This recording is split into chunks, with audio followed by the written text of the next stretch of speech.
ईश कृपा बिना गुरु नहीं, गुरु बिना नहीं ज्ञान, ज्ञान बिना आत्मा नहीं, गावई वेद पुराण।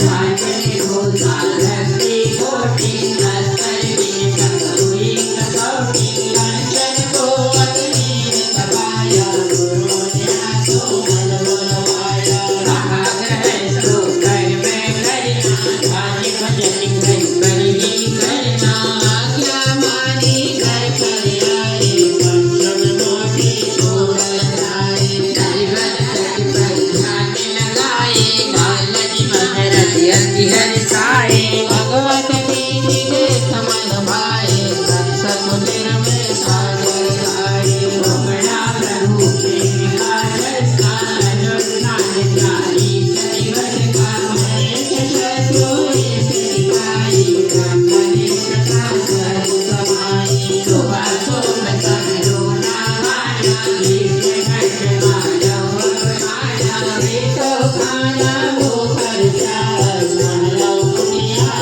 सरिया।